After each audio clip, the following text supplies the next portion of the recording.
Hey, what's going on, YouTube family? Welcome back to the channel, J React TV. You guys remember that story about the young lady that got unalive at a Steak and Shake because of onion rings or French fries or something like that? Well, they caught the person. And when I tell you guys, when I tell you these women, these new type of women are worse than men, or they just like men, or they're worse than men. In my opinion, they like worse. Over French fries or onion rings, they're willing to unalive you for that. Let's get to the story. New at noon, a family just in shock after this woman was shot and killed while working the drive-thru at a Steak and Shake in North St. Louis County. Like a dude. This is a photo of Chauncea Lachelle Meekin shared with us this morning by her mother. The daughter was killed, another person injured. First Alert 4 Shoshana Stahl has been speaking with the mother this morning about what she is calling, Shoshana, a senseless act, as you're now live from that location on Bell Fountain Road near Lewis and Clark Boulevard.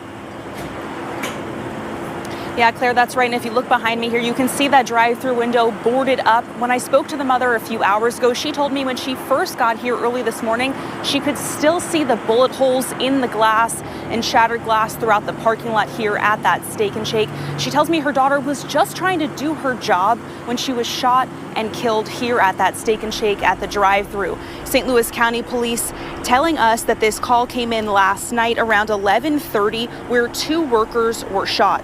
Chauncea was killed and a male worker was injured. Police say a confrontation happened in the drive-thru and the driver shot through the window.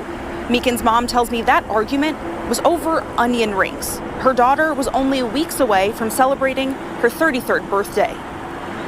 I couldn't believe it. I just talked to my daughter. We was talking about her birthday.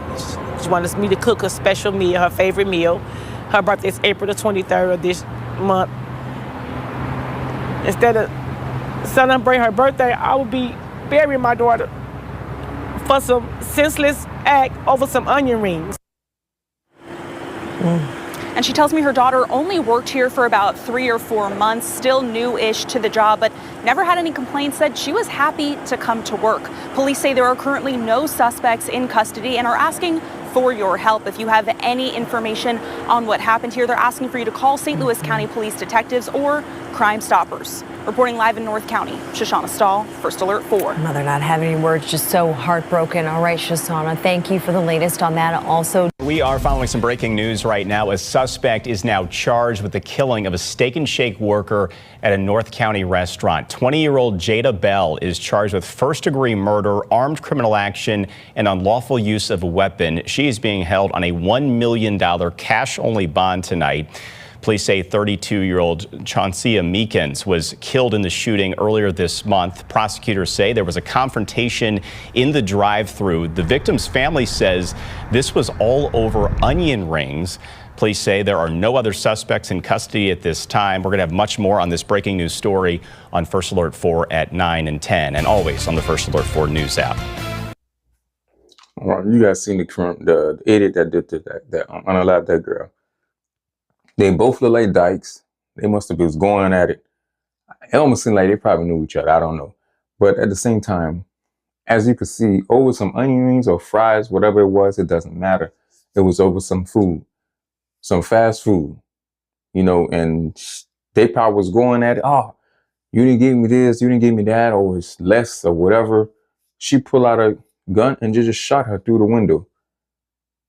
Right through the drive-thru window. When I tell you they don't have no love, they don't have no care for anyone.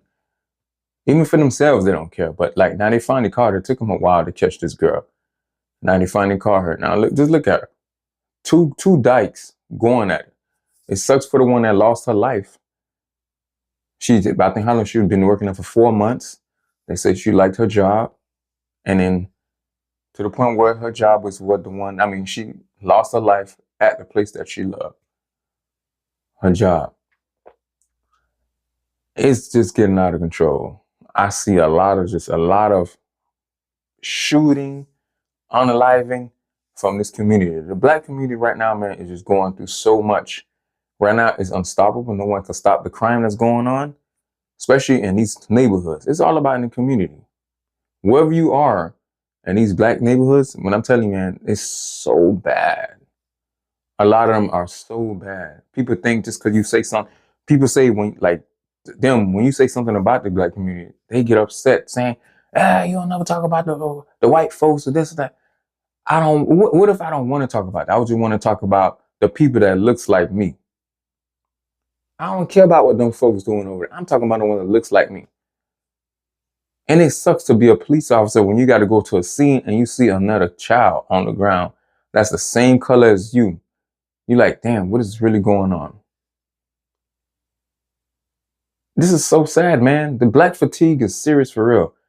You know how many shooting that done happened so far, like past 2 weeks, of people just shooting at restaurants, looking for somebody, or just random shooting. It is so sad, man. It's just sad. These are babies working at these restaurants, or kids, young adults working at these restaurants, getting unalive. Or somebody have beef with each other.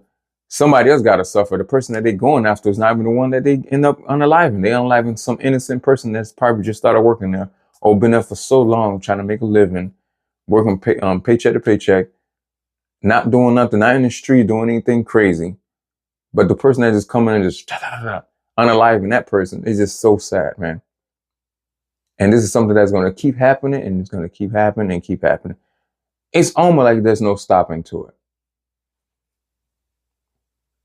How? How do you stop this thing? How do you stop it? How you stop this evil? How you stop these demons from doing the things that they're doing? Every day is something, man, in the community. Every day. Shooting, fighting at the airport, on a plane, at work, bus. You name it. Wherever there's space or whatever, where's this other blacks that's willing to be a fight among themselves. That's why it's hard for me to go somewhere where there's a whole bunch of black folks, because you could just say, sometimes you could tell something's gonna happen. That's why I never have my back turned, man, because you never know. And I'm always carrying. If I can't carry, someplace I don't know if I can't carry, I just don't go. Because usually I know when I don't have my stuff with me, I just feel like I'm just the person that they're willing to kill. It's just a regular person. I'm a target. I'm not saying just because I have one on me, meaning I'm going to survive, something pop out. But I just know having it made me feel more secure, made me feel more protective, where I know I can protect my family if anything happened, or even save somebody else's life. It's so sad that this happened to this young lady, got unalive at her job, the place that she loved. And then they finally caught this girl. You can see her face in the mugshot. Look how she looked. Look ridiculous. You could tell she don't care. It's so sick. I'm just so sick of it, man. Tired of it, sick of it. Just don't make any sense to me. None at all. Anyway, guys, you guys go and hit that like button, subscribe. Let me know what you guys think. Peace out.